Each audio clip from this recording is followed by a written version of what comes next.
Hello, everyone. Welcome to today's episode. The title is Finding the Roots of Attention. And actually, I wanted to name the title A Visible Attention Rooted in the Inconceivable, in the Invisible, in Invisible Soil, something like that. But I guess I could just share that idea and make it general. So the title is Finding the Roots of Attention. And what does that mean? That means if we were a plant, we want to see how we are rooted in this existence. How are we rooted in conscious existence as a conscious being? You know? Philosophers have looked at life, and I've kind of asked myself, like, what are philosophers doing throughout history? And I see that it's pretty much a child being born, the eyes being exposed to patterns, recognizing these patterns, and as the child goes through living different days of life on this planet, those patterns re-relate to one another. So in this episode, I'm trying to look at how the ability of the human being to experience existence, the experience could be rooted uh,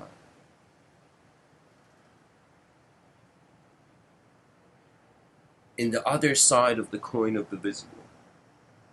When you look at a tree, you can't see its root. You can't see its roots. You know, you can see the trunk, you can see the branches. As far as we're concerned, if the soil was non-existence, like where the Big Bang happened, it's like there was it's like a seed was planted in space, but this seed was planted in space. So it sprouted from space, poetically, as manifest phenomenon.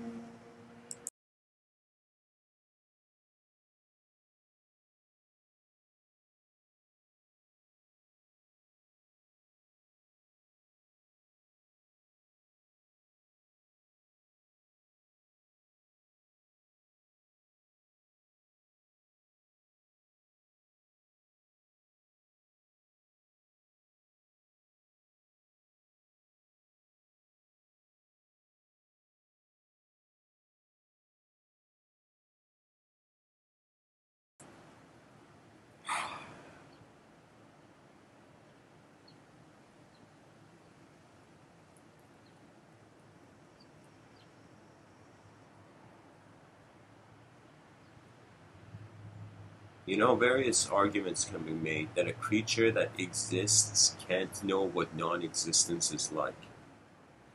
And what the invisible is to us is what we cannot experience as existence.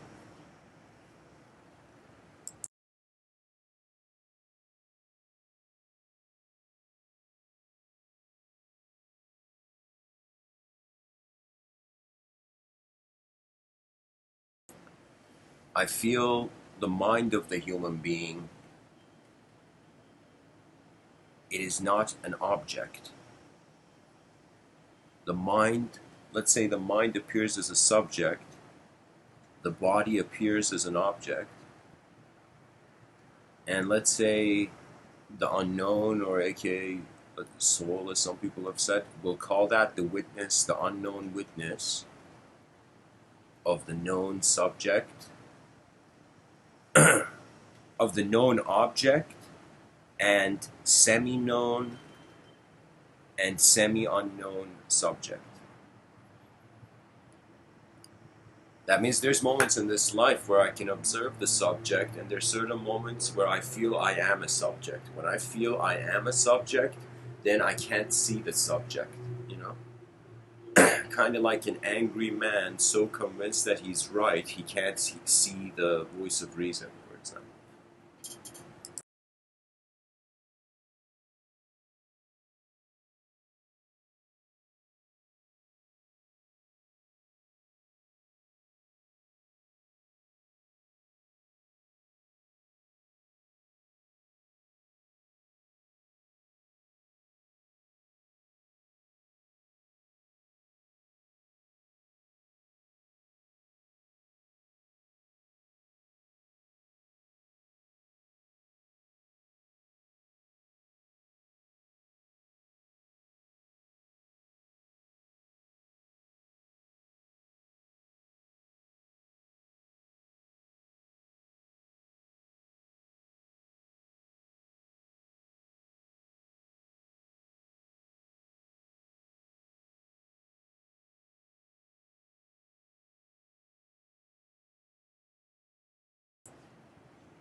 Anyways, let's get back to this.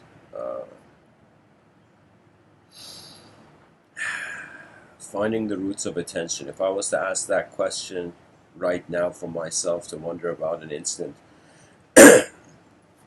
kind of comprehensible response. The first thing I notice is that in front of my eyes, I am certain that I am an object. I am certain that the world is objective. And when I wonder how am I being this object, I can't ignore the placement of the awareness to the self. How when we wake up, when we're in the conscious waking state, we're conscious of the existential. You know, when we're in the dream state, it seems like we're conscious of an experiential reality. What does that mean? That means like the person wakes up throughout the day, goes and does a bunch of existential events. Literally, the reality, the plane of existence is active. But when the person is in a dream state, it rather than existence inspiring experience is inspiring existence in the dream state. In the dream state, the mind is like meshing its own world, and you're getting an experience of a body and being a character in a world in the dream state. So that means if we were to look at the existential intensity of phenomena and the experiential intensity, the existential would kind of be, I'm constantly trying to put this in the analogy of a tree with roots. It's like, I don't know, the roots of direct experience are not in the visible realm. That there is an unknown and unshaped viewer in the moment. Now, the interesting thing is, again, in the waking state, this unshaped viewer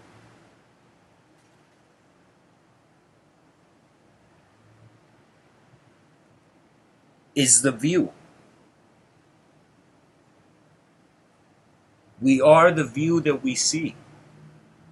What does that mean? That means if you're a child that, let's say you're a human being, you are chaotically natured, maybe it's because your eyes were exposed to the chaotic. I kind of feel human beings have no choice. They're inhaling sensory phenomena and exhaling. They're inhaling objective sensory perception, and they're exhaling, subjective conscious reasoning of it.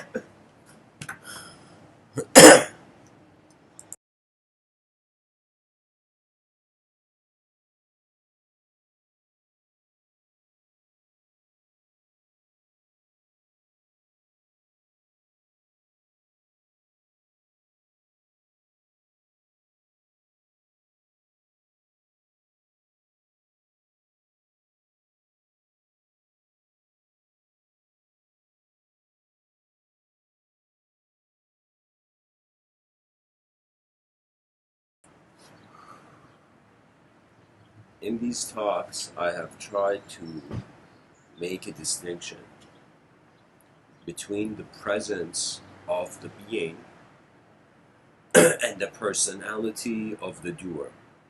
Mr.Within finds that in this world, when you look at any human being, there's two views, two angles you can see all human beings through. How are they being? And in some sense, what are they doing? These are two important questions. How are things being in this realm? And how are things being done? Now, when it comes to being, you don't need a thought. You don't need to think about how to be. You're just being something.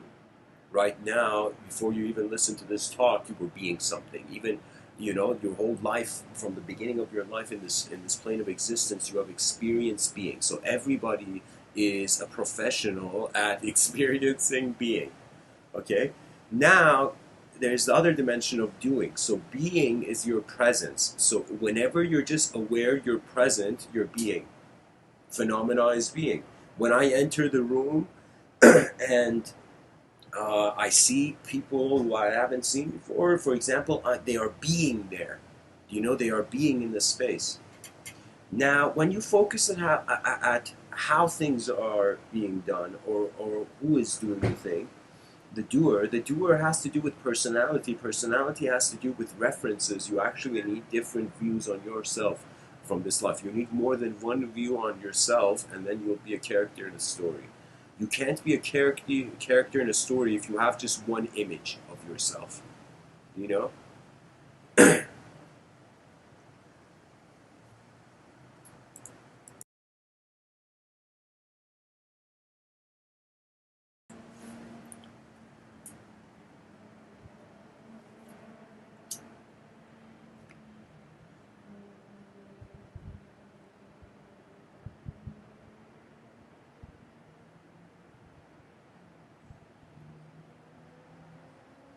I feel it's the nature of the activity.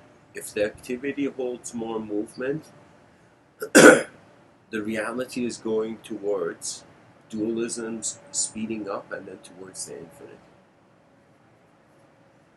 Any person, any moment in your life, you pay attention to how things are being, you are the observer. When you want to do things, you become the observed. You become observed to yourself. Like right now, as I'm speaking, there's a total difference than before I began to talk. I was just kind of sitting still and quiet and just noticing my inner realms. I am telling you, we human beings are way more advanced creatures than we have been led to believe by our world.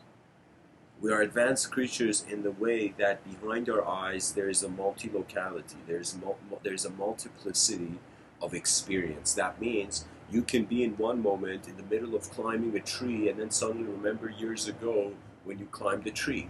That's a multiplicity. As you are in the moment of climbing the tree in front of you, you're also simultaneously remembering the experience of climbing the tree before.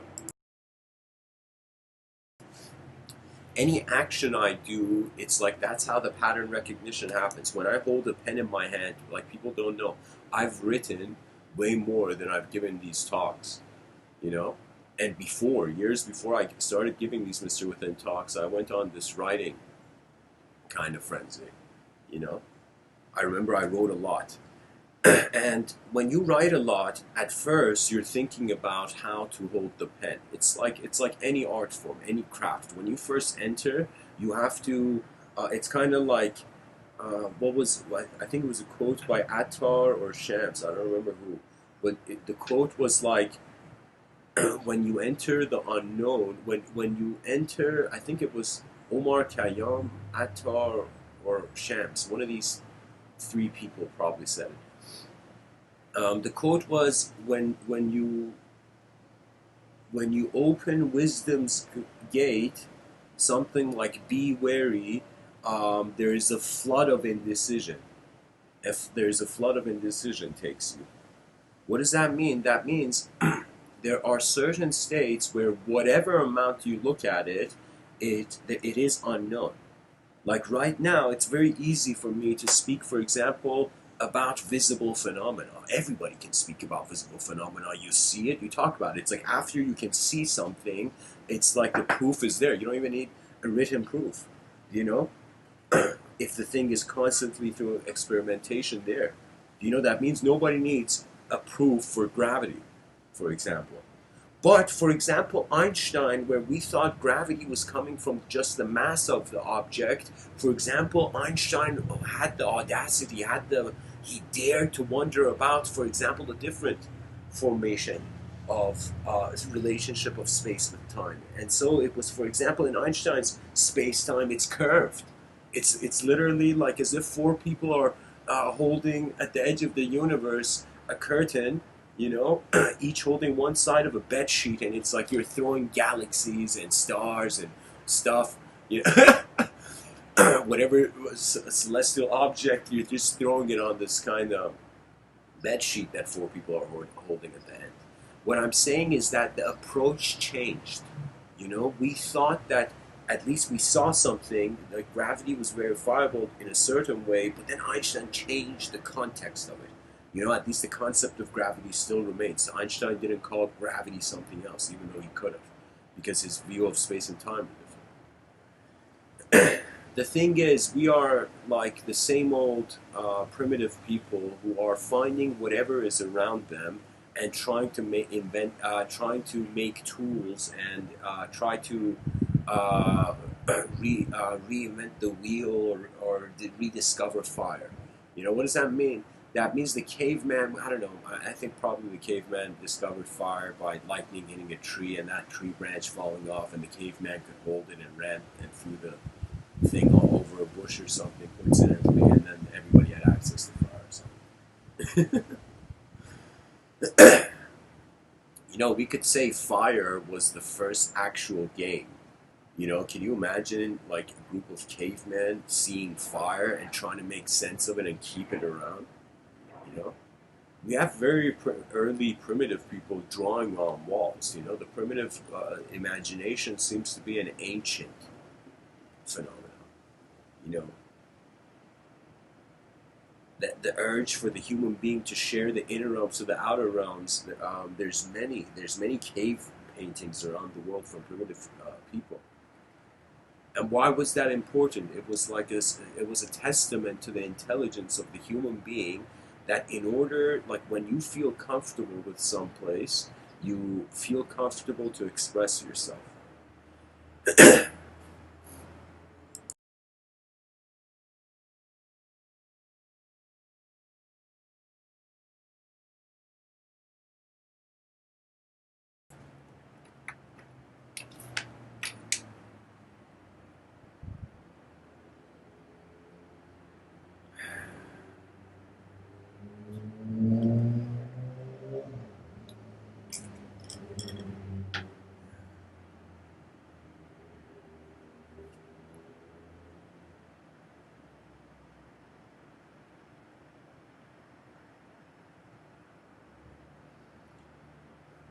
You know, Michelangelo has this quote, which he says, "I saw the angel in the stone." He's a sculptor, Italian sculptor.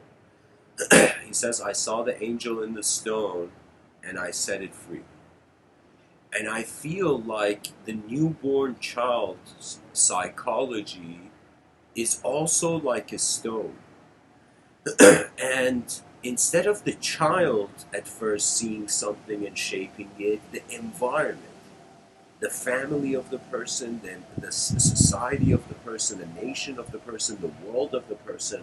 I feel as much as I have sculpted the world in my inner realms, the world has sculpted me in my outer realms, in front of my eyes. The world has sculpted me in front of my eyes, and behind my eyes, I have sculpted myself out of this rock, just like Michelangelo stuff. So that's the thing. It's that we are in a symbiosis. We are in a give and take relationship with existence as an experiencer.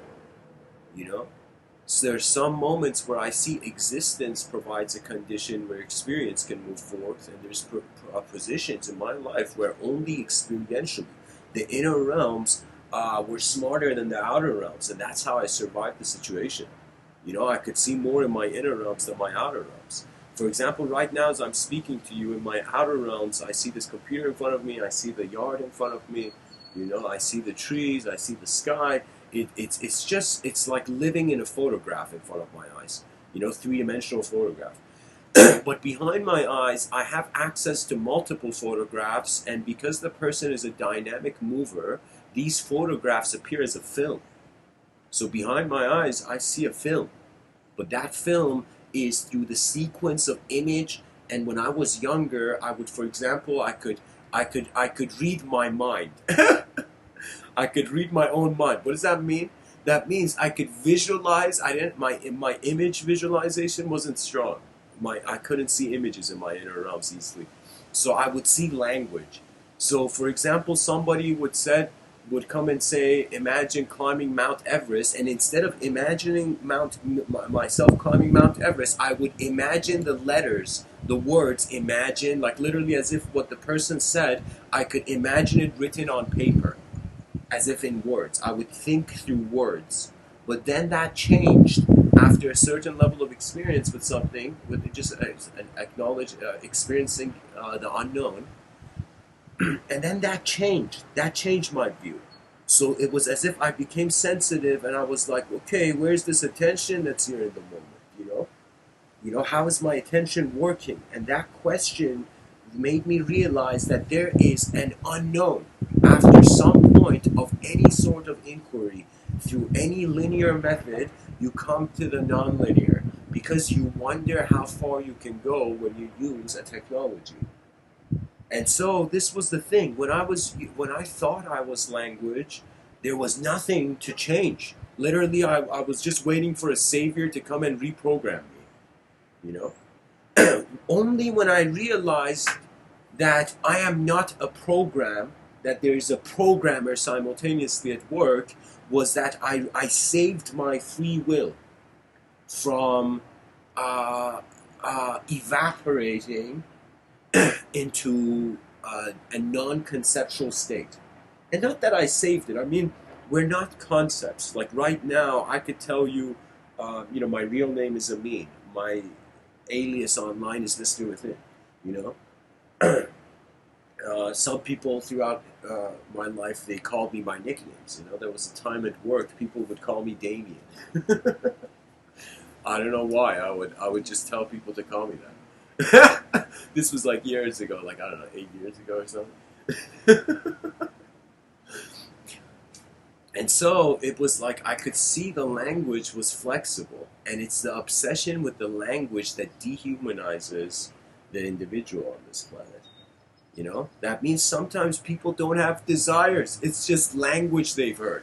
You know what that means? That means you were chilling somewhere, and let's say a Bugatti passed by, and somebody shouted, "I gotta have a Bugatti, man!" And you didn't see the Bugatti, imagine, but you heard that guy speak, and so whenever you see someone say a Bugatti, you feel like you just have to have one, because somebody beside you said they need to have a Bugatti, right? What does that mean? That means the desire is relevant to the language in the environment. If you can know you are not language, do you know how much money you save? Do you know how ungullible you become? You know how naive a person that thinks they're a thought is? And salespeople know this. The salesmen of this world know this, that when the person thinks they're language, just give them different language and they'll be something else. So we have to try to maintain our decency, our human decency, by realizing we're not just language. And I thought, how do you tell a species that ever since idol worship was stopped, that has been worshiping language nonstop, how do you tell a species not to worship language when language is all it's got?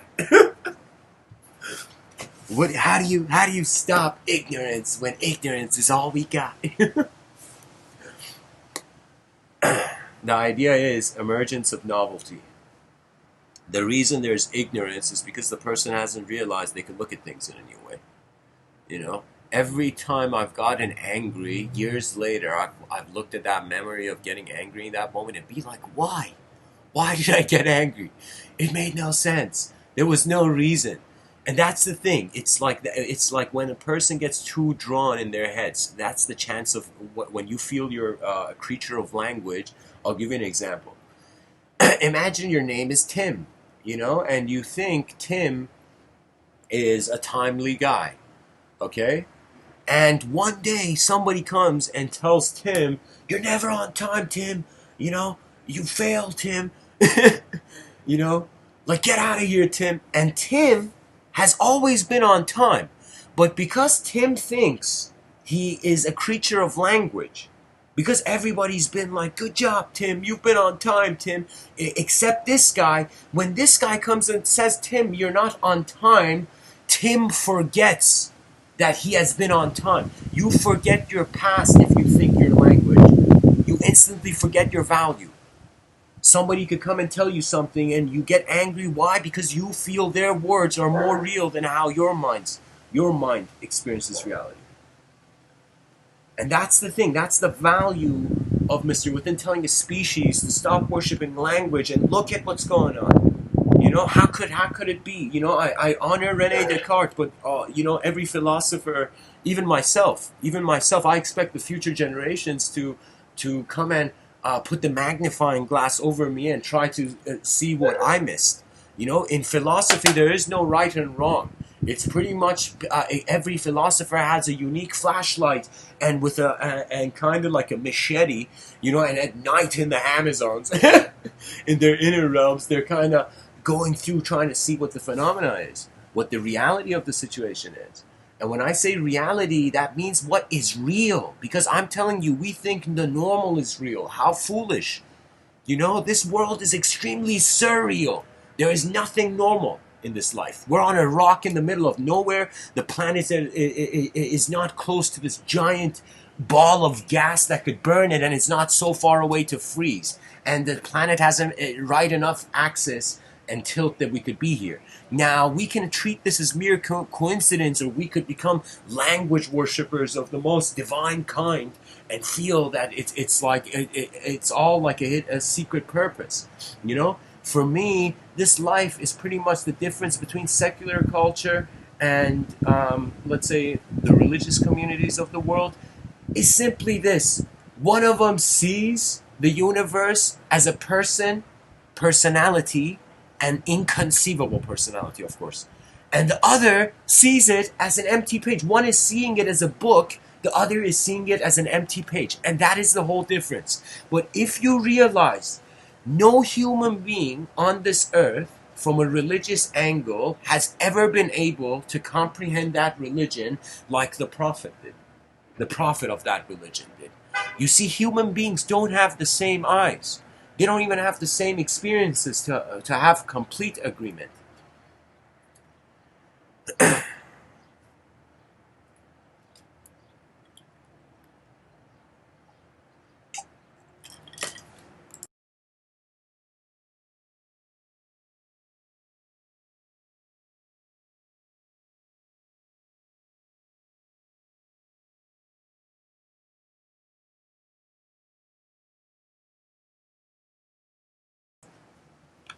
Humanity is kind of like this.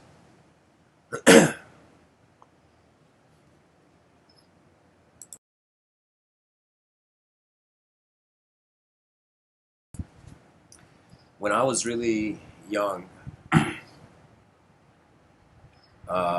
don't know, like 7. No, I was older than 7. Maybe I was 11. 11. I don't know. It was at some point where my family had returned back to Iran, and I had to live in Iran for a few years. I had left Iran at the age of 7, gone to Vancouver, and then been there for a couple of years, and then came back to Iran. I was there for a few years, and then I came back to Canada.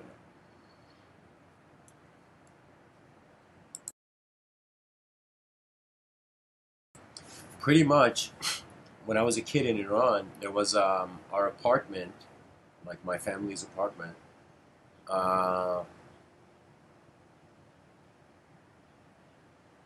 it was. I remember I have a twin brother. Me and my brother would always go down to the parking lot of this apartment, and we would start playing, and other kids would come and join from the apartment. Like it's like as if all the kids knew. Like this is pre-video games, guys. It was just like you were the video game before video games. Before you played video games, life was the video game. And so the kids would all gather around and they would play football, soccer. You know. And I kind of later on saw that as a metaphor, as a very profound metaphor, where it's like a game that's being played. And the skill level and where the game goes has to do with the players in it. And the players in history are changing. So it's like we can say from a social angle, and let's say the sum of all societies is the civilization here on Earth.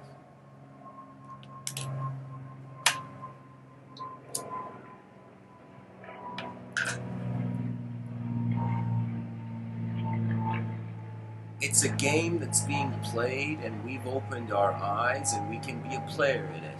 But because the system is inefficient, people are choosing just to be players in their inner realms, so the outer realm is not advancing as the individual. And let me tell you, there is no joy in advancing only your inner realms and your outer realms remaining behind. Right? And some person would be like, Mr. Within, what do you mean the outer realms are remaining behind? You know, Ray Kurzweil, this futurist, has spoken about the singularity. Technology is exponentially growing, accelerating. What about the technology? I'm telling you, the thing is, we got to treat life as if what's in front of our eyes is the technology we use. What is behind our eyes is the user of technology. Now, if the user of technology just updates, the technology doesn't update, it's not a win-win situation. If in front of our eyes just the technology updates and the user of technology doesn't update, again, it's not a win-win situation. Only when we can find a way where our individual living is simultaneously an efficient collective living, then that's a win-win situation. And to be honest, I've kind of, I wouldn't say this is the only approach, but in my approach, I've kind of realized all the actions that I do throughout this life, they have an echo. And the echo of action done, conducted by the mind, by the attention, is very different. That means when I close my eyes and I'm in the bed, my attention is a different sensitivity than when my eyes are open and I'm moving in the day. And how my attention is that when your outer realms are stationary, when your outer realms become static, you identify with your inner realms. So believe it or not, if you as a human being just sat for 10 minutes, 10 to 20 minutes doing nothing, just sitting, that's the practice. Just sit somewhere. If you just sit for 10 to 20 minutes and you just watch as if like your world is a film, you're an actor in a film, and there's no roles, there's no lines, you're just watching, you know?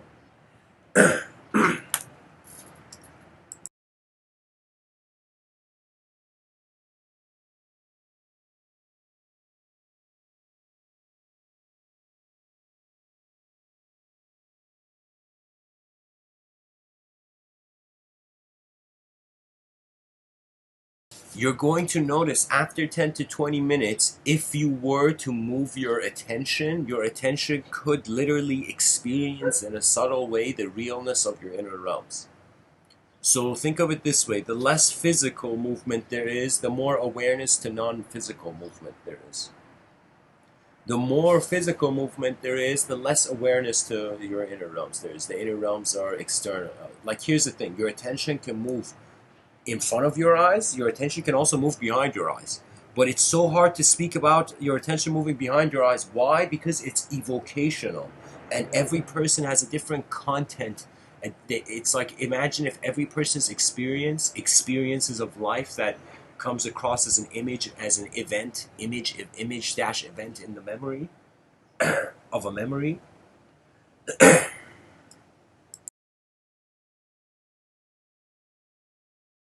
Think of everything, every image that your mind has access from your life experience so far is like an alphabet of images. It's a cinematic alphabet, you know. For example, when I graduated from TFS in film production, I could tell you this from Toronto Film School, and there were certain people there who had seen way more films than me. And I looked at them, and there were only few people who wanted to be directors in the class. Very few people actually tried to be directors in the class, you know.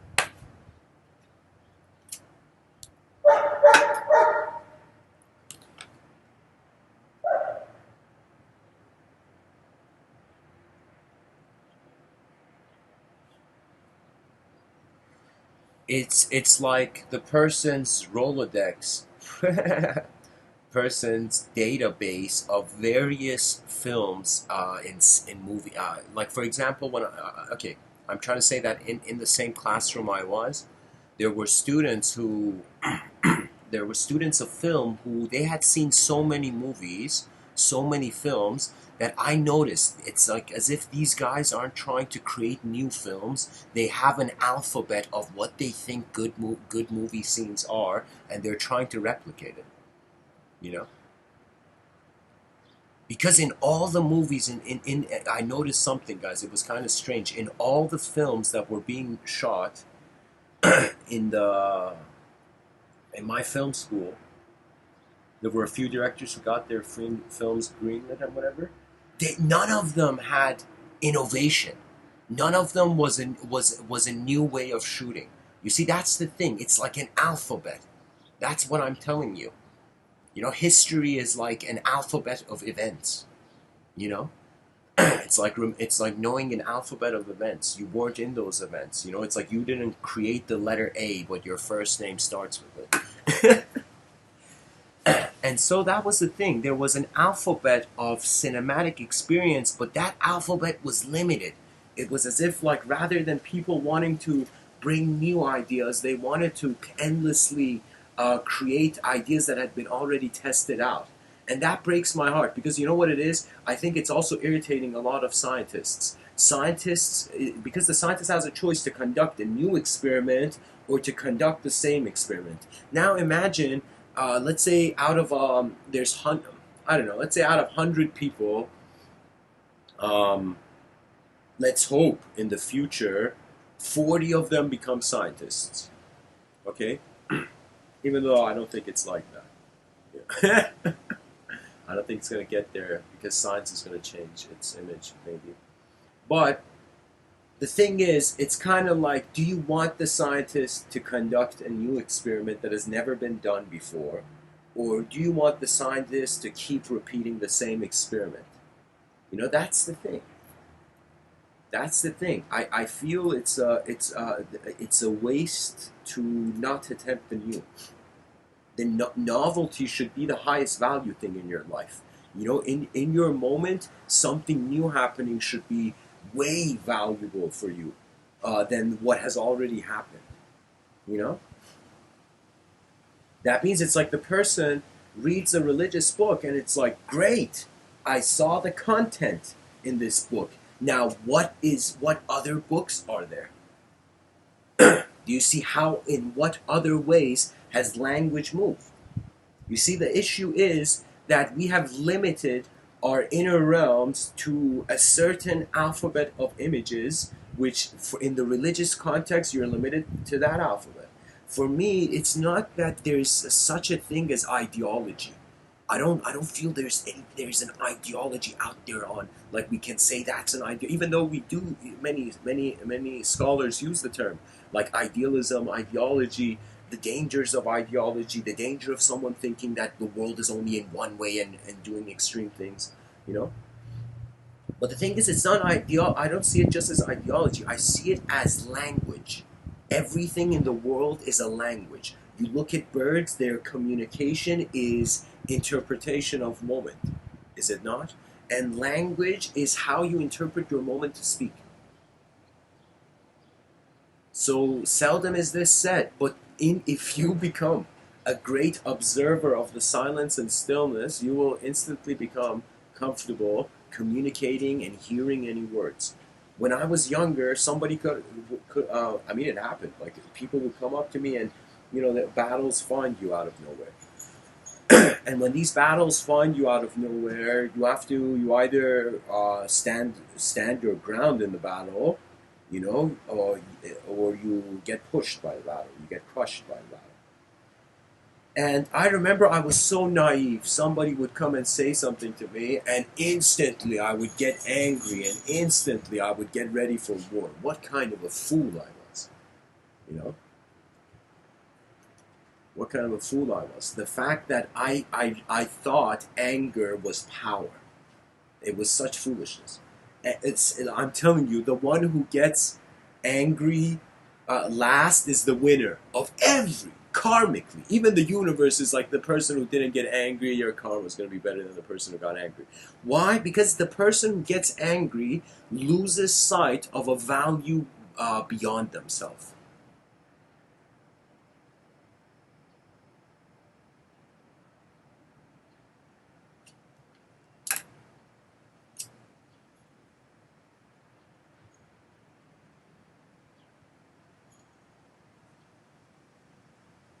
And it's like you see this, I kind of feel even marriage is a multi-dimensional event. Of course, I'm not married, but of course, certain things you have been seeing from the beginning of your life as a person. Some things I never needed people to teach me. You could just see it. It's obvious. You know,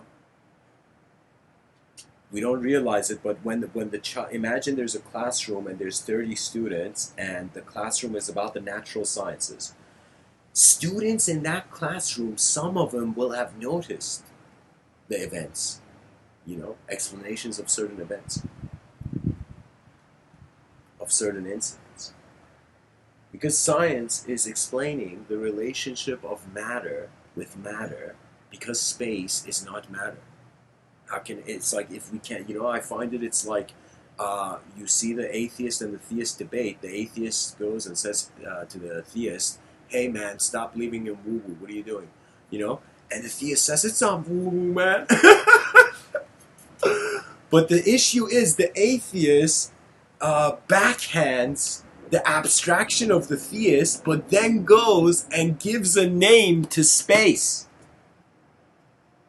Gives a theoretical name to space. Somebody tell me, what when that person is praying to God, from the atheist viewpoint, isn't that person praying to space? Something which it is not a visible sight? So you see, we human beings can't ignore that there is the unknown. And any person who comes and tries to dismiss the unknown, they will end up being a fool at the end. I'm telling you, Socrates, he's literally given this as a pointer to every scholar. He's like, the only true knowledge is to know that you know nothing. And what I'm trying to say is that we know, it's got like, that sentence of Socrates can be read in two ways. The only true wisdom is to know nothing. Not that you know nothing even. You can even hear the quote like that, My point is, like, it was strange. I feel that no ideological system, no linguistic system on this planet has figured it out, and unless it acknowledges the language threshold, it can't even have updates.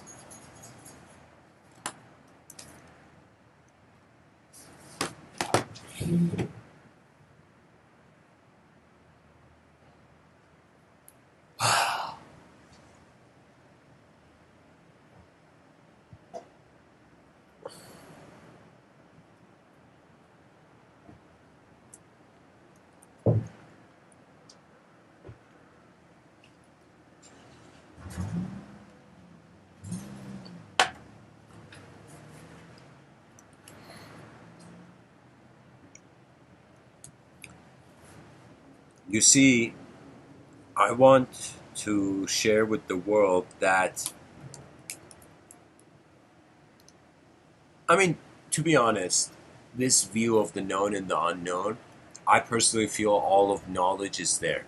Everything that any person wants to know, any field, any branch of knowledge, any academic department you go and you sit down and speak to the most knowledgeable professor. I've spoken to some of my professors, even professors from different universities when I was going to go see friends, I spoke to. Okay, anyways, some professors, you speak and you ask them the big questions of the field. That means when you go talk to a professor, I recommend many students to do this. I mean, some professors are going to be like, "No, Mr. Within, don't do this. Don't say this to people." But I'm going to tell you, go to your local, go to your professor. If you're still in university, go to your professor and ask big questions that you feel you would be impressed to see if they have an answer for. Then you see the edge of how far knowledge, not that the professor is the edge of the knowledge, but I'm saying, like, the professor is deciding to be a conscious knower of the field, of that field of study or whatever, field of uh, academic intent. I don't know. The notion is that it's like a system. Treat every branch of knowledge, everything that's knowable in this world, it has variables. It has unknown variables and known variables, you know. When you realize this, you don't fear knowledge. You study the known variables and try to pinpoint the unknown variables. And when you notice the unknown of your field, whatever, you could, whoever you are listening to me right now, you could be a chef, you could be an architect, I don't know, you could be a skydiver, whatever. I mean, whatever. I mean, skydiving, let's not say that's good. You, whatever, whoever you are, whatever you do, you could even be washing dishes, you know. Trust me, I've washed enough dishes in this lifetime. So when you wash dishes, for example, you know, even in that, you can see how far you can take something and where the unknown is. When you honor the unknown, novelty finds you. When you dishonor the unknown, you decay through the habitual belief that what you know in a certain way has to remain in that state, or you feel you might not know it, you know?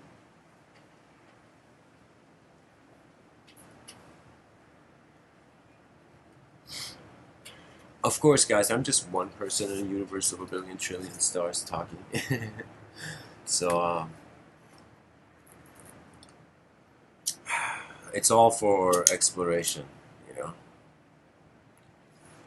The religious person looks at the concept of God. You ask a religious person, what is God? They say it is everything, and it is within and without the universe. That means it's like this inconceivable origin to all phenomena that can't be conceived, but its characteristics through revelatory text, as different religions see, can be seen. It's as if we can't see God's face, but we could hear God's voice in Revelation, for example. Religious people treat it as such.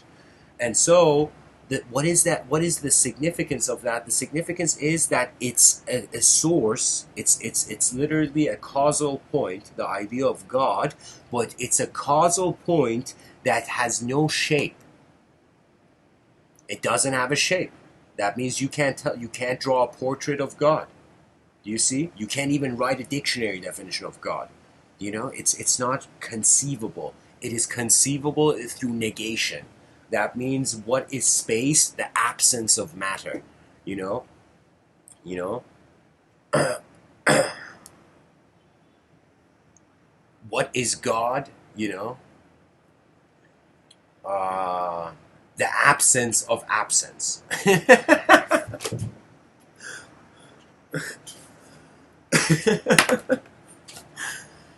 So the concept of God is this unknown. It's this thing that can't be created. It was never created, and it can't be destroyed. And when we look at the concept of energy in a secular way, in regards to the first law of thermodynamics, where I'm like, yeah, you know, Isaac Newton definitely had religion influence him, you know, where it says energy can't be created or destroyed. It can just transform from one form to another form.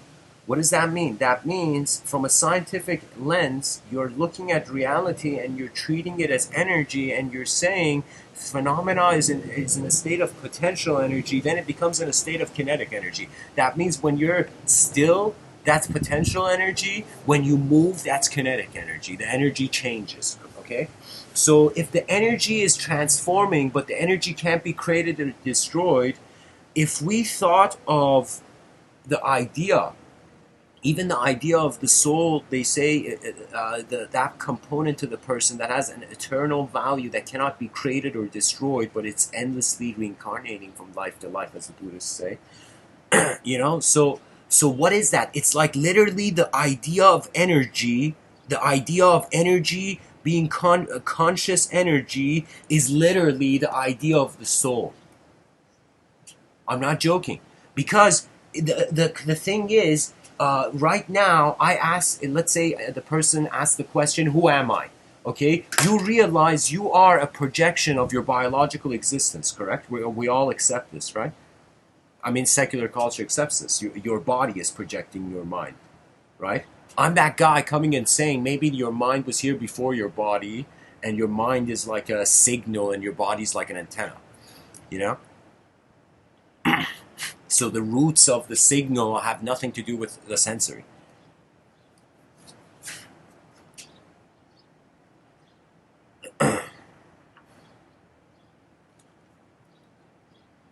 But anyways, I'm saying that it's like if my personality in this moment, who's speaking to you right now, is conscious, I am saying I'm a conscious being, and I am saying the body is projecting me. When we go look at the body is made of energy. And based on the first law of thermodynamics, it's like,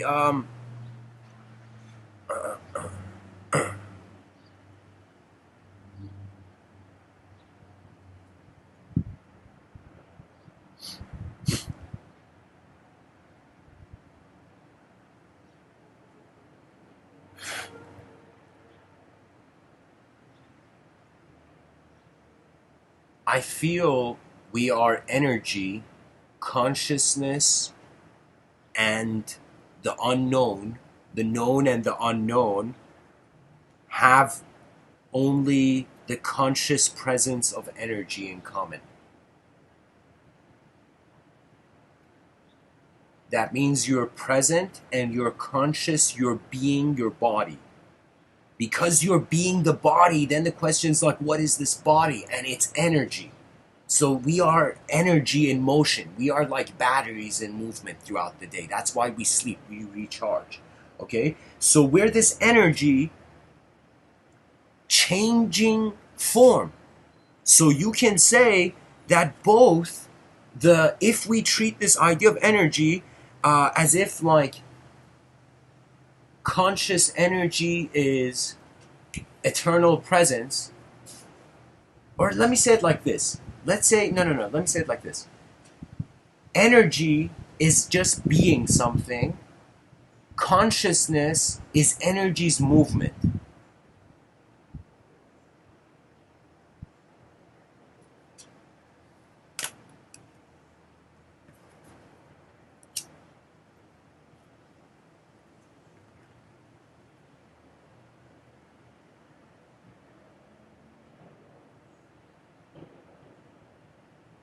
So I called this in another talk, Mr. Within's The Mortal Claim. I don't know why I chose that name for it, but that's what I chose.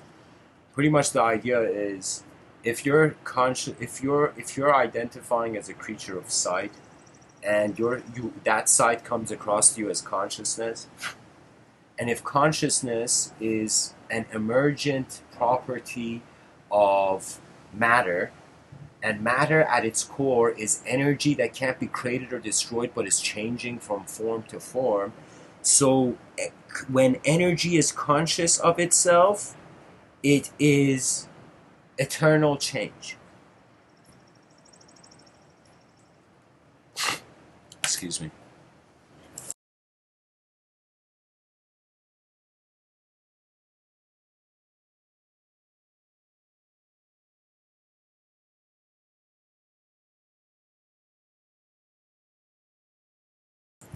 So guys, I'm using this playful kind of sequence of saying consciousness is sight, sight is energy, energy cannot die, therefore consciousness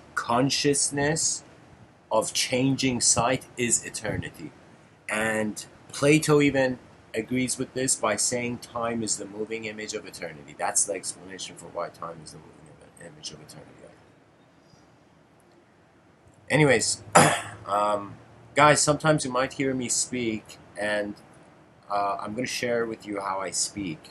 I speak in a sense that just like you have an object, and you can turn around the object, literally walk around the object and see it from different angles. I'm doing the same thing pretty much, but with subjects in accordance to how my experiences shape them.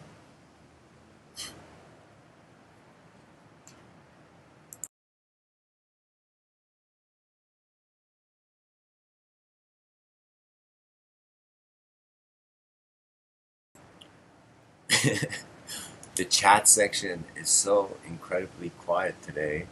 Either I have said something uh, wrong or I've said something very right.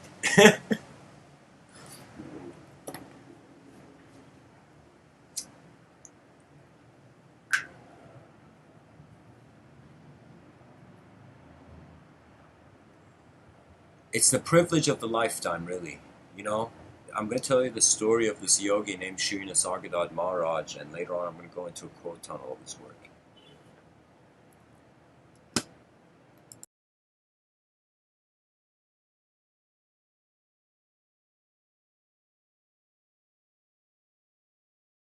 Sri Nisargadatta Maharaj was this. Okay, I'm going to be very honest to explain to you his life because it's important. He was a poor cigarette salesman. He was living a very poor life, but he was honest. And he was selling tobacco in the streets of India. And for those people who maybe they have not gone to India, there is a metaphysical atmosphere due to the ancestry of the Indian people, which a lot of huge percentage of people in India are forgetting the wisdom of their ancestors, but also political systems need to free their necks from the shackles of ancient ideas also. But anyways, Sri Nisargadatta Maharaj, this tobacco salesman, one day a friend of him comes and tells him that there's this guru, this enlightened man, this person who his eyes are open. And Sri Nisargadatta Maharaj goes with his friend and they go to this guru and he's shocked. It's like such a event out of the blue. You know, it's like when you don't expect it, your girlfriend suddenly kisses you. It's like one of those things. It's like so it's like a unique event, you know. It's like an event that's the event has merit on its own nature.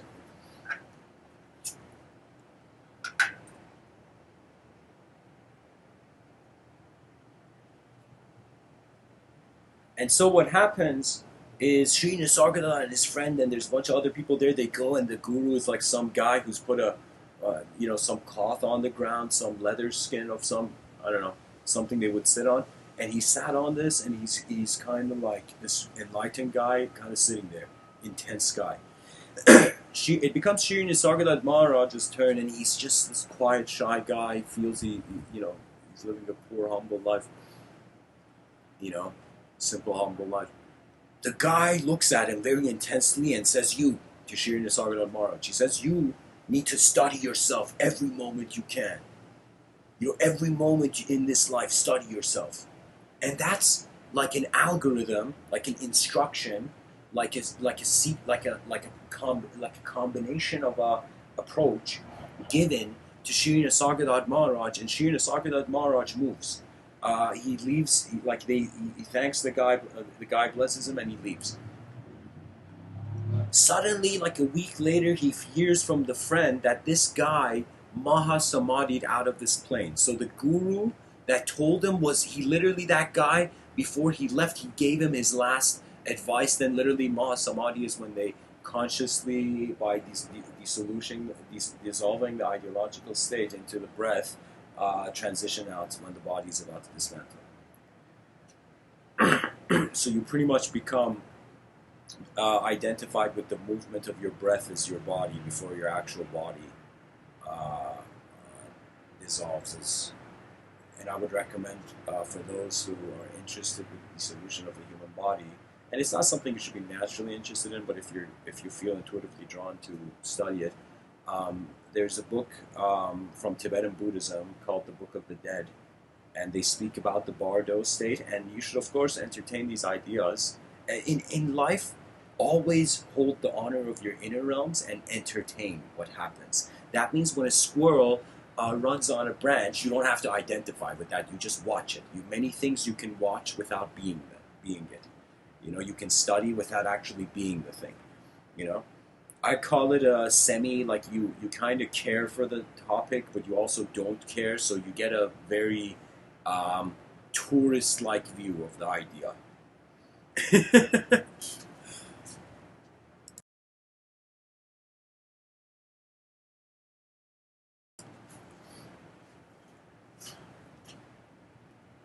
Yeah, be a tourist of thought. Don't live in the thought.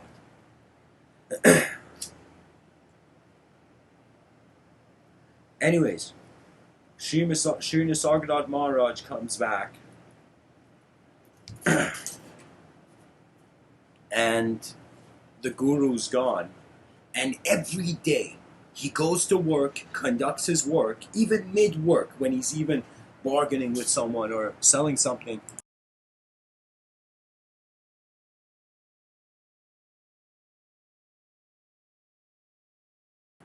He's studying the self every moment, every moment. Even in his lunch break, where he's eating lunch alone by a tree, he's studying the self, studying the self.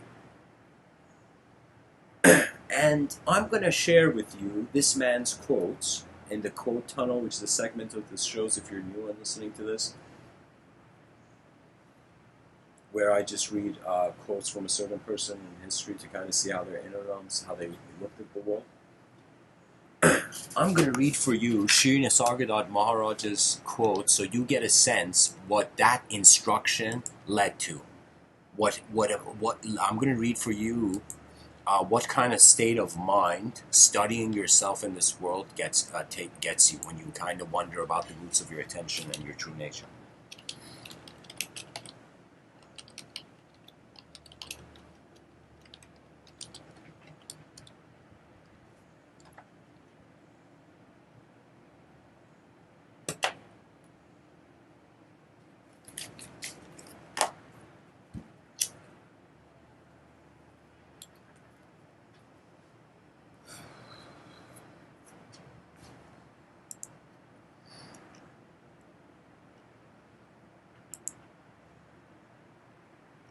Alright guys,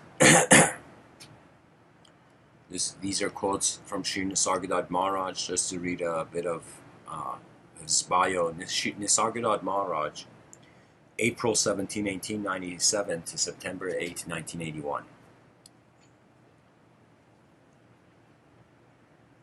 Was born as Maruti Shivrampanti Kambli. That's his name. He was an Indian spiritual teacher and philosopher of... I don't like the spiritual... He was an Indian teacher and philosopher of Advaita, non-dualism. According to Nisargadatta, the purpose of spirituality is to know who you are. Okay, he's an spiritual. It's to know who you are. That means we exist to know who we are. Or at least take strides towards that. Nisargadatta Maharaj says... Nisargadatta Maharaj... Alright, these are his quotes. When the mind is kept away from its preoccupation, it becomes quiet.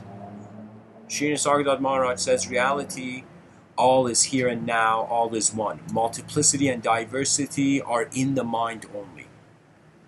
Sri Nisargadatta Maharaj says, so guys, please see this man as like an explorer, a kind of scout from the night's watch of human knowledge, trying to see what is there beyond the sensory.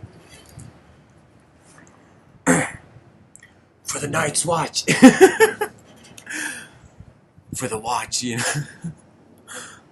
The mind craves the formulations and definitions, always eager to squeeze reality into a verbal shape. Yes, guys, that's true. I'm evidence of that. Sri Nisargadatta Maharaj says a quiet mind is all you need. All else will happen rightly once your mind is quiet. As the sun, on rising, makes the world active, so does self-awareness affect changes in the mind. In the light of calm and steady self-awareness, inner energies wake up and work miracles without effort on your part. So literally, Sri Nisargadatta Maharaj, if miracles were a Rubik's Cube, is giving you the algorithm. He's saying, in the light of calm and steady self-awareness, that means imagine you right now, your mind, which is neither an object or a subject, is awareness. It's like the light of a candle in a dark room, in the darkness of the cosmos. So that awareness which is the light of your mind, if you're calm and you pay attention to what your mind is lighting up for you in the room, Sri Nisargadatta Maharaj is saying that's when effortless miracles occur. Guys, I'm speaking too fast. Gotta manage the breathing here.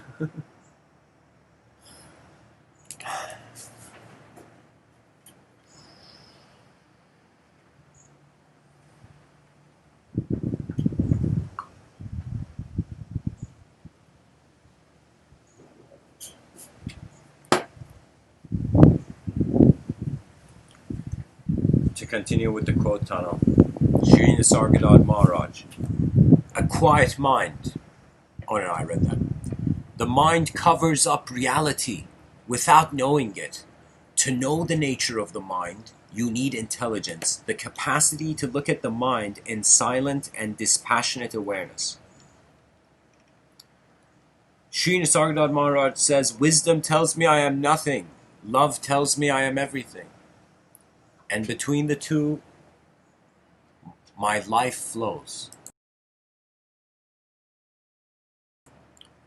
Sri Nisargadatta Mahraj says, awareness is ever there. It not be realized. Open the shutter of the mind and it will be flooded with light.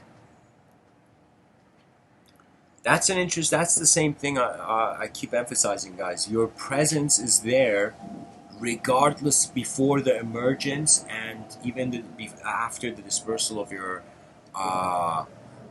personality.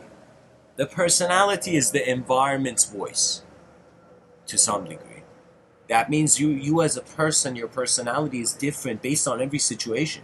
You know, if it's like your personality is different if you're on a battlefield, your personality is different if you're in a classroom, your personality is different if you're in the mall. Like it's like the environment has a lot to do with how we behave in it, you know. But also the inner environment, which is how we have accumulated and processed all the events in our lives into what we are now. Awareness is the key. And awareness is the presence of your attention. Sri Nisargadatta Mahraj says, you will receive everything you need when you stop asking for what you don't need. Wow. I'm gonna paste this for the people in the chat section, you know.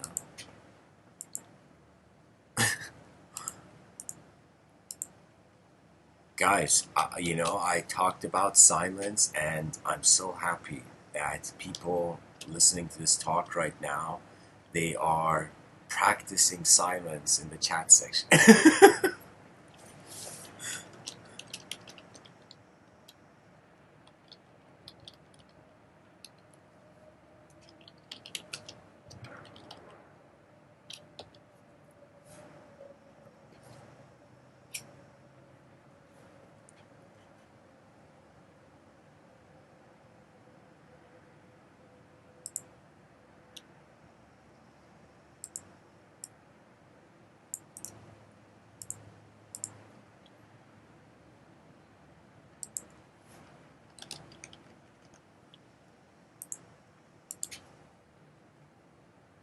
You know, there could be a possibility that everyone who's listening right now is new. You know?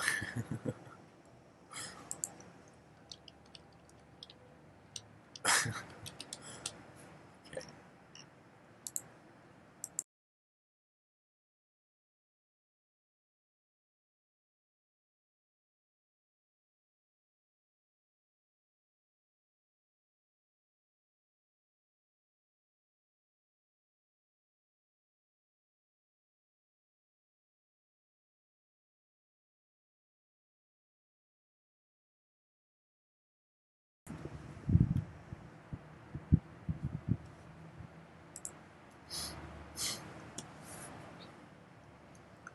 Sri Nisargadatta Mahraj says there's nothing to practice. To know yourself, be yourself. To be yourself, stop imagining yourself to be this or that. Just be. Let your true nature emerge. Don't disturb your mind with seeking. Sri Nisargadatta Mahraj says, look at your mind dispassionately. This is enough to calm it. When it is quiet, you can go beyond it. Do not keep it busy all the time. Stop it and just be. If you give it a rest, it will settle down and recover its purity and strength. Constant thinking makes it decay.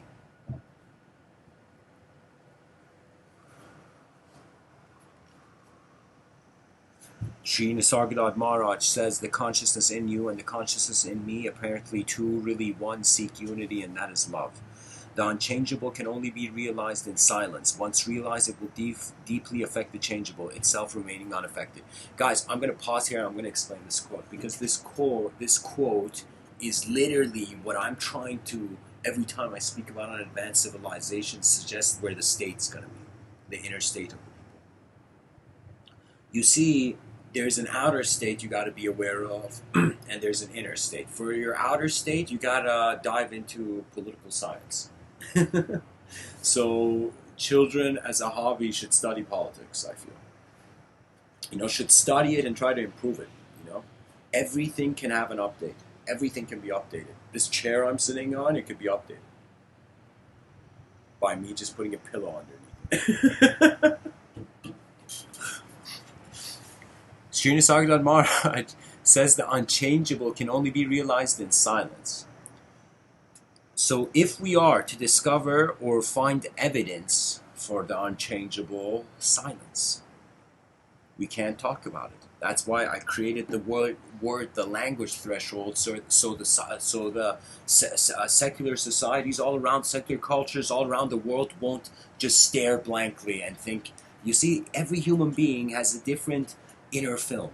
When you realize this, it's not about making everybody have the same inner film. It's about making people realize they're not the inner film, so there comes this unfathomable tolerance for a new space for creative evolution to take place. Because, you see, there's two sides to knowledge. There's the indirect conceptual approach, which in these talks, like maybe one day in the future, I'll set up videos, live stream videos, But for now, I prioritize the concepts over who I am. That's why I even, like another reason I chose the name Mr.Within, was I didn't want people to focus on the speaker. I wanted people to look at where the concepts. It's like, there's this Cherokee saying, this incredible Cherokee saying, where they say, when I point at the stars, don't look at my finger. Don't stare at my fingertip. Okay? And when the human being, all those human beings, not we can't say all, but let's say when the human being says, there is God, like we've had, the atheists and theists are debating, when the human being says there is God, that is the tip of the finger. That is the tip of an iceberg of an experiential coagulation. Do you know? That means I remember once there came this. I can't remember the name of the video.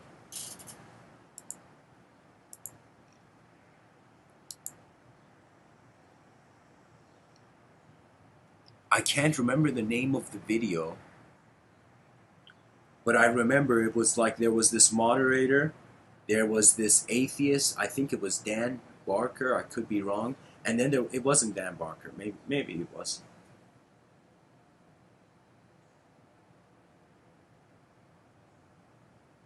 I'm sorry, I'm saying his name wrong. Dan Parker. Barker. Dan Parker, sorry.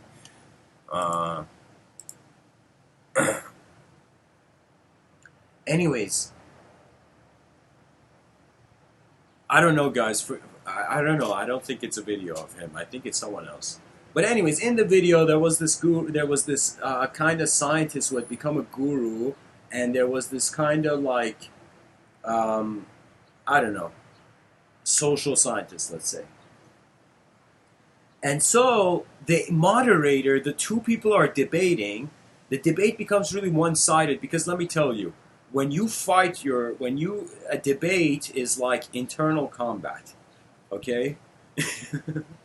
And what does that mean? That means when great warriors fight, they don't suddenly demonstrate their killer move on the first killer technique, their greatest technique in the first swing, In war, when there's more than one opponent, yeah. But when you're fighting an opponent, you don't demonstrate, you don't try to knock him out with the strongest punch at first. You first try to get a sense what that opponent is doing, right? So in this debate where it was between a theist and an atheist, okay, the atheist had done his greatest move, so he had left no space for actually the theist to engage the conversation. This is why many people don't realize Christopher Hitchens was an incredible orator. He understood the spirit of rhetoric.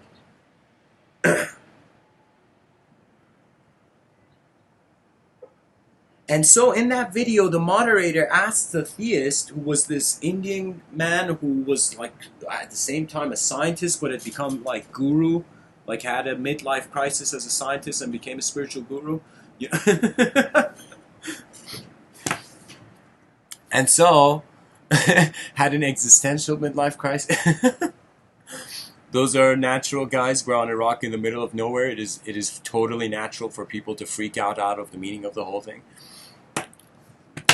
But the thing was, the moderator asked this man who had come there with a banner of metaphysics, and he says to this man, "What is you who are considering yourself to be enlightened? What is the ego then? Why are we constantly like the?" I don't remember exactly how the moderator said it. Like I remember through images, guys. And what the person said was that the theist turned back and said, that ego that you think is the one that is rejecting the mystery of the unknown, that very ego is the unknown. So in that guy's school of thought, the ego was God moving. Do you see the difference? Do you see the way people are looking at it? It's literally two sides of a coin debating on what the coin is. This is why, every time that a theist and atheist, it's like legend has it, when an atheist and theist debate, the whole cosmos laughs. Because two sides of a coin are both right and wrong when they debate each other.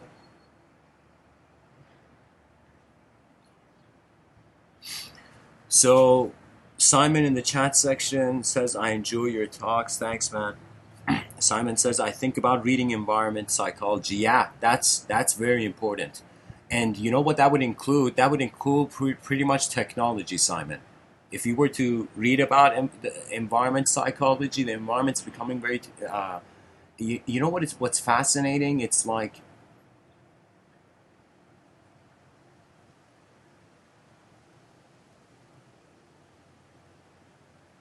the environment has a voice. And anyone who understands that voice definitely can at least see where an advanced civilization may go. You know.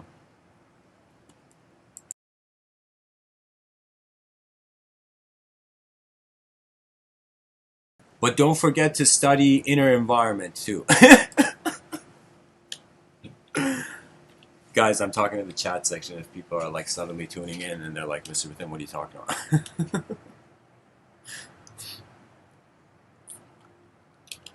Anyways, let's keep going with this idea.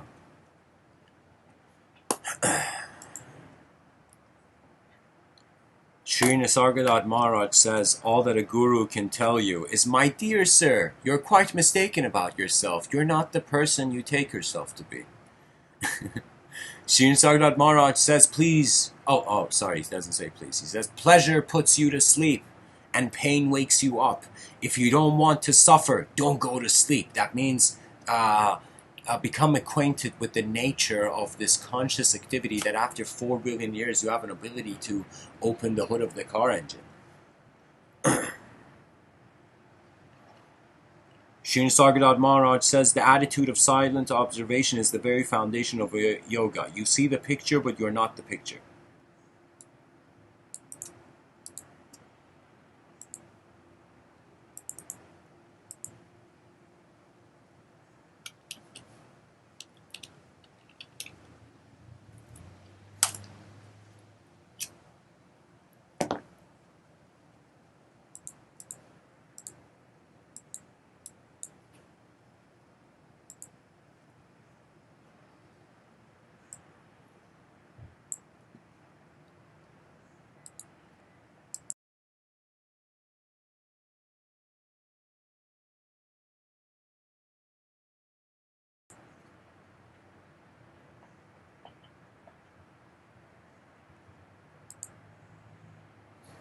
Sri Nisargadatta Mahraj says, when self-control becomes second nature, awareness shifts its focus to deeper levels of existence and action. Wow! I may be overreacting, but this is exactly it. I'm going to post this so I don't forget this.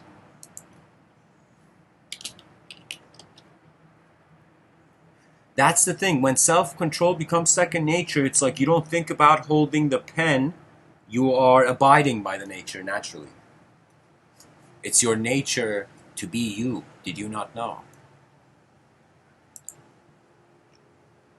Sri Nisargadatta Mahraj says, it is always the false that makes you suffer, the false desires and fears, the false values and ideas, the false relationships between people. Abandon the false and you are free of pain. Truth makes happy. Truth liberates.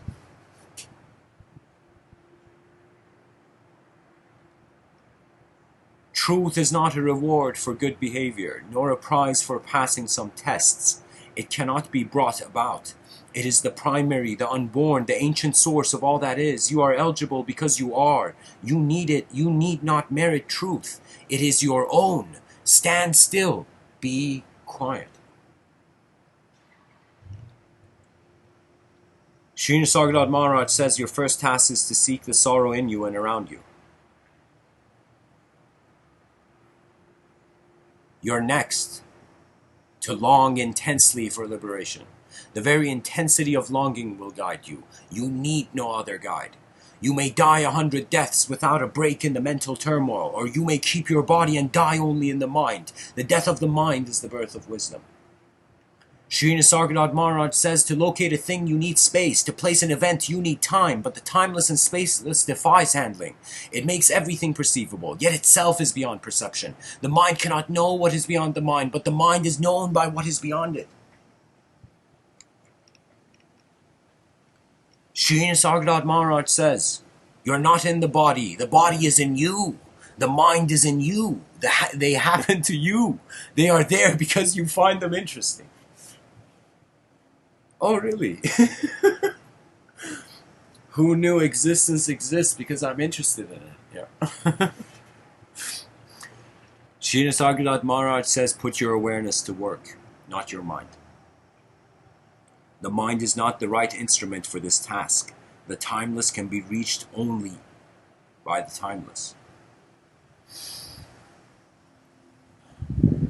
Your body and your mind are born subject to time. Only awareness is timeless, even in the now.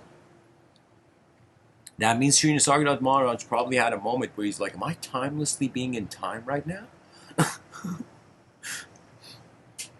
Am I timelessly being aware of time right now?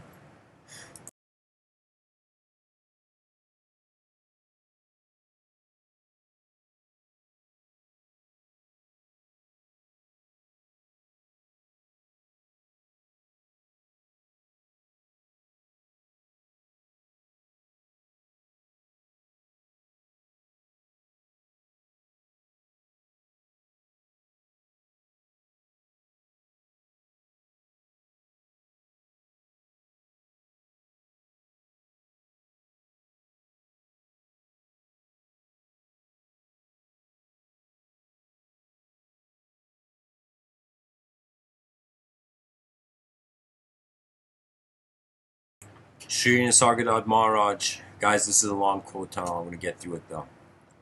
Sri Nisargadatta Mahraj says, your first task is to see the sorrow in you and around you. Your next, to long intensely for liberation. The very intensity of longing will guide you. You need no other guide.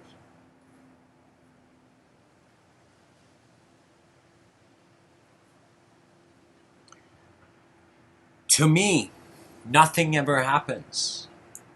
There is something changeless, motionless, immovable, rock-like, unassailable, a solid mass of pure being dash consciousness dash bliss, which is Satchidananda. I am never out of it. Nothing can take me out of it. No torture, no calamity. Sri Nisargadatta Mahraj says, the world is like a sheet of paper on which something is typed. The reading and the meaning will vary with the reader, but the paper is the common factor, always present, rarely perceived. When the ribbon is removed, typing leaves no trace on the paper. So is my mind. The impressions keep on coming, but no trace is left. And guys, that is key. Your traceless mind. A mind that has no trails. It is one instant. It is the instant. It is awareness, it's energy instantaneously being conscious before there is subjective projection. Sri Nisargadatta Mahraj says there's no such thing as a person. There are only restrictions and limitations. The sum total of these defines the person. The person merely appears to be like the space within the pot appears to have the shape and volume and smell of the pot. That means we thought matter and space were twins, and they were the same. We thought they were the same being, and and space is like, yo, we're not twins. Time matter is like, no, we're different.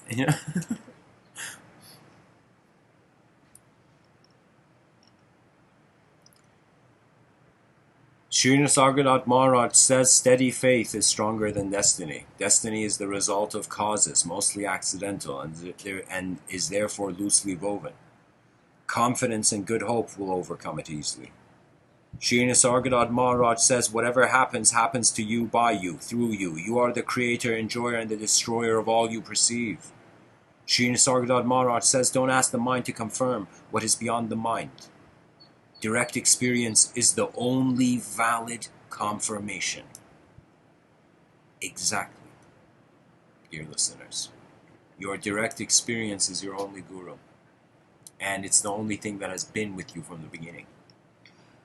Sri Nisargadatta Mahraj says the world has only as much power over you as you give it. Rebel. Go beyond duality. Sri Nisargadatta Mahraj says the sense of I am is your own. You cannot part with it, but you can impart it to anything, as in saying, I am young, I am rich, and so on. But such self-identifications are patently false and the cause of bondage.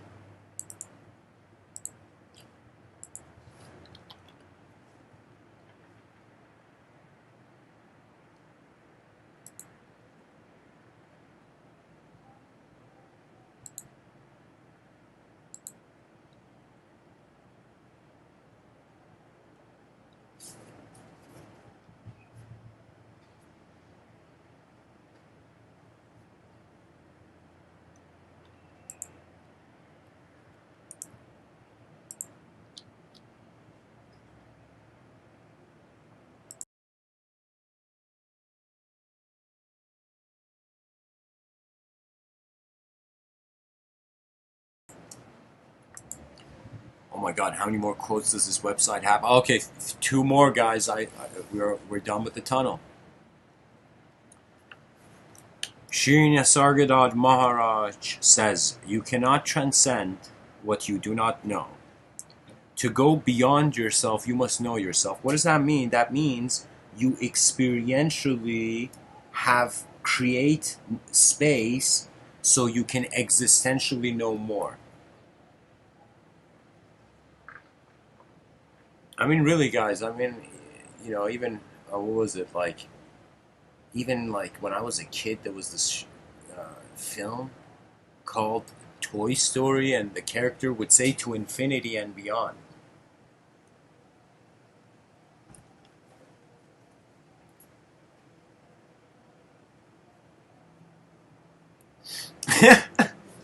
So go towards infinite,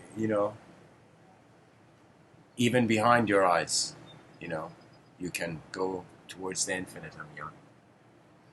And so the last quote from Sri Nisargadatta Mahraj, the sun is always there, there is no night to it. The mind blinded by the, in quotations, I am the body, all dashes in between, idea spins out endlessly its thread of illusion. That means the way we think we are a self is like the way we think there is night, but there is no night. The sun is there. The earth is just rotating. It's spinning. So Mr. Within is pretty much saying in the future, the idea of the earth is going to spin out of conception. We're gonna become an active experiential species, perhaps.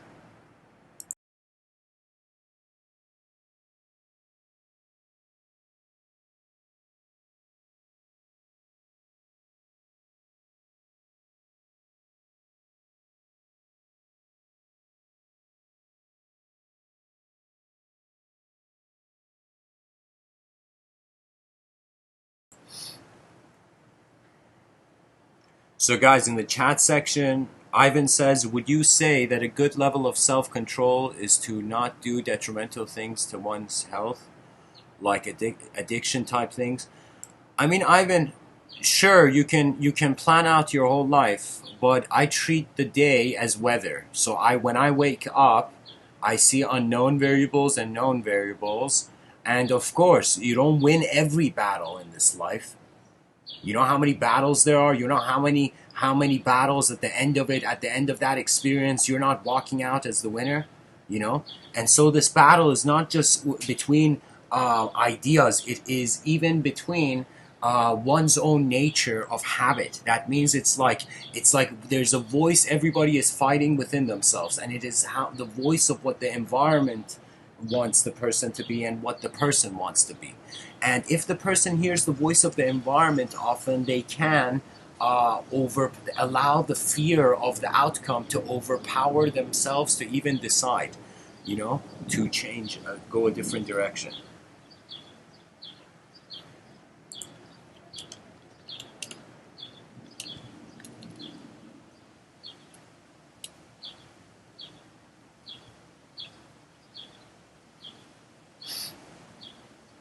So I would say that there is no good level of self-control. It's like surfing. Is there good surfing 24/7? No.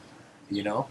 It's piloting. When you pilot in liftoff, there's turbulence. When you land, there's turbulence.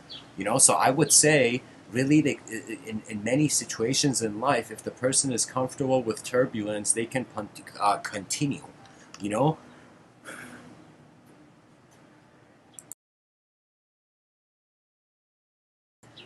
And when I say um, experientially create space, I mean you have to see yourself able to climb the tree before you physically climb the tree.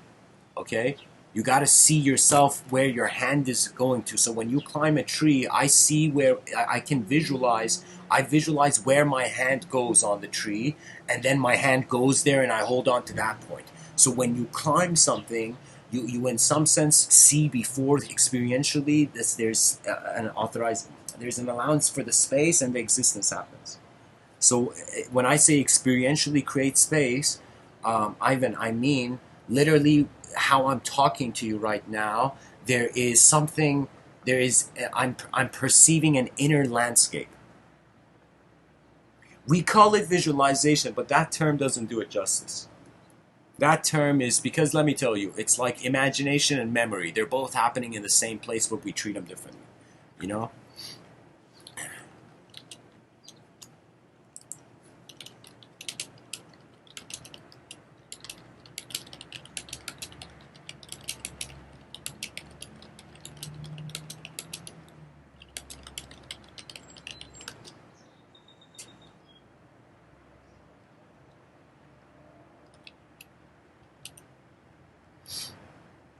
It's thinking like, is your visualization a memory, or is your memory a visualization? When a person remembers something, if somebody told you, like, I don't know, remember what you ate yesterday, you are a totally different alignment of attention in the moment now. So, when you visualize, could you say a memory is a visualization simultaneously?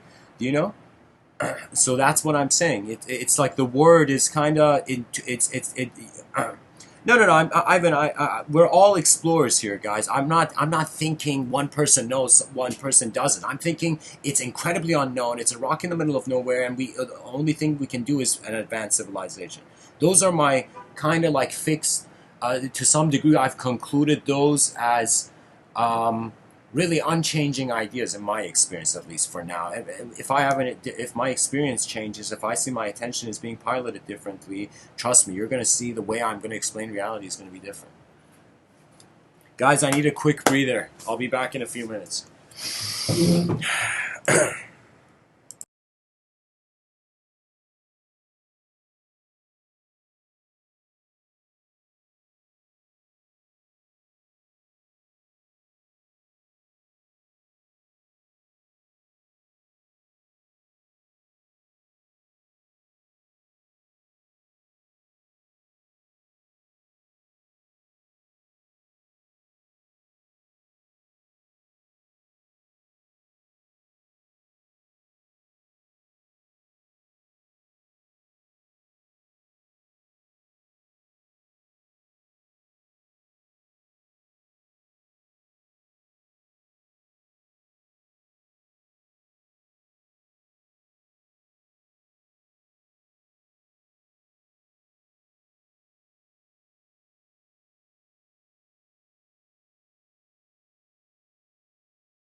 So, thanks for waiting, everyone.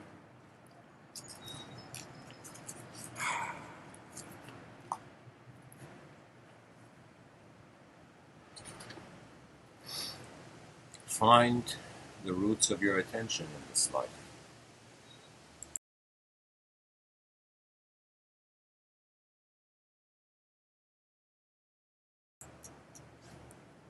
Wonder about your beginning and your end, and then wonder about the concept of a beginning and an end. You see, I can see the leaves of the tree move, and I can see the wind. I can see the effect of the wind. That means if I was to, okay, let's say a wind hits a leaf and the leaf moves, okay? If I wanted a visible analysis, there is no wind. I don't see a wind. It's just the leaf moving on its own, you know? But but with the consideration that there is an invisible movement going on, and that the invisible movement doesn't have anything to do with what it's moving. You know what that means? That means like when your hand moves a cup of coffee, um, your hand's design and nature is not the coffee cup's nature, for example. And so if there is this idea that we are rooted in dimensions that are beyond duality, it's as if like the mind is our collective body.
Right now, in this very moment, I don't feel my attention is rooted in matter. I cannot see the brain. Everybody has a brain, but you cannot see your brain. As if the way we're designed in nature, it's like our eyes were in front of our, like you see, it's like we're meant to look out. We're not meant to look inside. The eyes can't turn like 180, and see what's going on in the brain. It can't. It's not something like that. It's as if we are designed to look outwards, but receive inwards.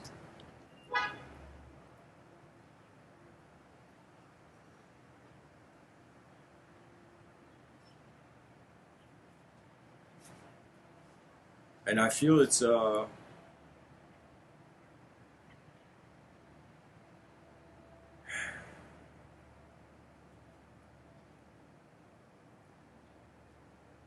fair view.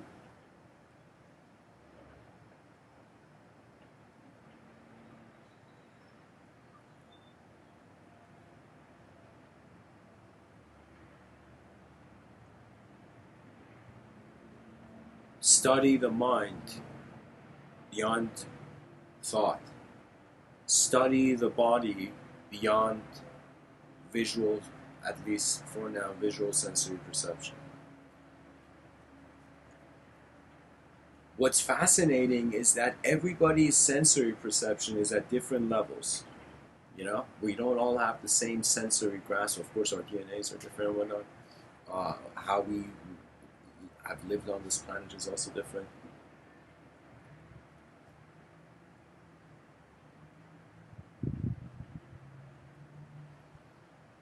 I honestly feel in the future we're all going to realize from the beginning there was one field of mind, and we are particles moving in that field. You know, I remember in Iran, we had this cottage in this place called Karaj, and my family would go there. You know, that cottage, there was a river there.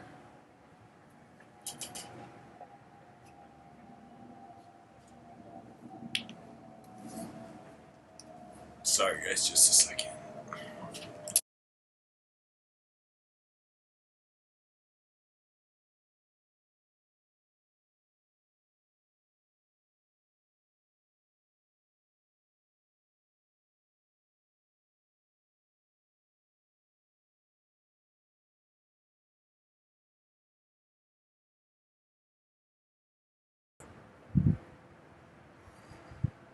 There was a river there, and usually what people do is in Iran they would buy watermelons, and they would put these watermelons in the corner of the river, and they would put like some kind of rock or something, so the watermelon would stay in the river's water and it would remain cold.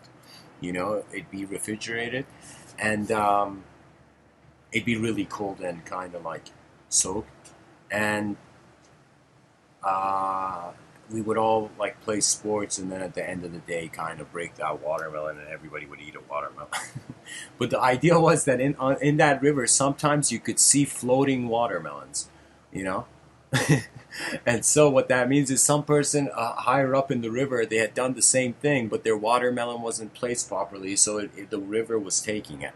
So just like how the river's intelligence moved the watermelon, I feel like it's like the mind's intelligence is moving the body, but the mind is too dynamic to be a static thing. And the sun's hitting my face. I gotta relocate. Hold on, guys.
For how many eons, for how long will the species endlessly wonder about what it is and what it will be? It's kind of like you've woken up in a never ending game, and the game ends only when the player can't go further, but the game remains even after you're gone. And so that's kind of the feeling I feel of human existence, where you are a participant in the outer realms, and in the inner realms, you're a pilot. You're a passenger of how the world is happening. That means in front of your eyes, the world is the pilot. Behind your eyes, you are the pilot of the world. Your attention navigates, gives this stuff meaning. You know? And there is a geometry at work. You look at the trees, leaves, even snowflakes, like, you know, when you zoom in microscopically, like there is a geometry there. There's a geometry at work with everything. And so we have to incorporate a geometrical comprehension of how consciousness is being language. You know, I remember in my earlier talks, I think its range was from 300 to 400, those talks. I was speaking about how light and sound are going to, like a couple, their child is going to be a technology where that technology will alter the consciousness of human beings. What does that mean? That means when we really look at life, isn't like the meaning of your life just sound and light? Light gives you the image, the visuals. Sound gives you the animation of the visuals if the object is intelligent making sound. I feel at the end there is no Excalibur of knowledge.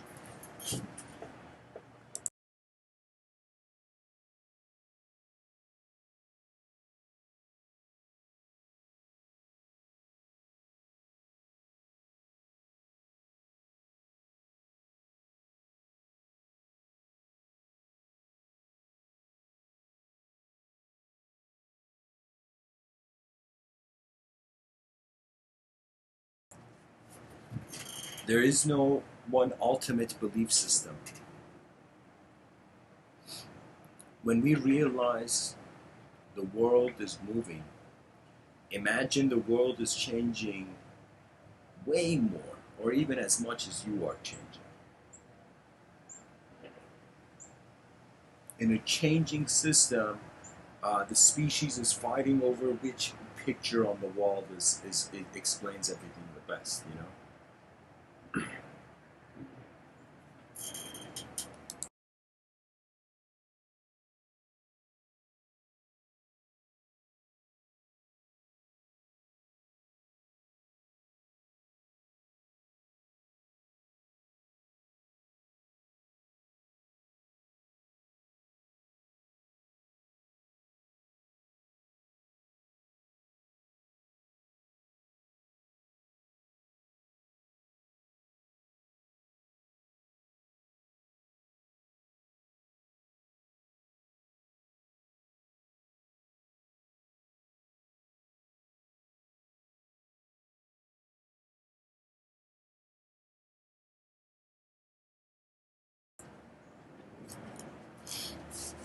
Your attention is your most important resource. If you are not aware of the significance and the presence of your attention, I don't know how you on this planet are living as an independent creature. I don't know how a person can be an individual just by thinking that they're a thought. You can't. It's like that you have to take responsibility for an inner component of your being. And that in the only thing you can move really in the inner realms is your attention. And the way the attention moves, whether you trust life and it moves on its own, it becomes automated by your intuition, or if you distrust life and then you got to kind of, you know, reinvent the wheel in your inner realms again. I feel that we know a lot about the body, but we don't know enough about the mind. But the mind is what is processing and moving the body. So technically, everything we know about the body is technically limited to as much as we know about the mind. So I'm telling you, it's not enough just calling it mind. We have to wonder about how existence is being consciously experienced. You right now are a conscious spirit. I'm telling you, when you get a glimpse of the language threshold, you're going to realize not how much you don't know. You're going to realize how much your species doesn't know, and then your voice will care to roar in the world. You know, while it's here. Anyways, guys, thanks for listening. I'm going to open up to Q&A, even though I feel probably people are not going to have questions. But anyways, I'm going to open up for Q&A for 5 minutes. Thanks for listening this far. The talk segment portion of this is ended. So anybody who has a question, you can type it in the chat section, and I'll enter cyberspace. You know, to give you my view. Blessings.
Okay.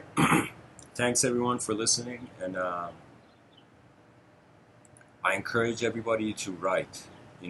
Write down what is important for you. You understand the significance of your own meaning. Much blessings and all.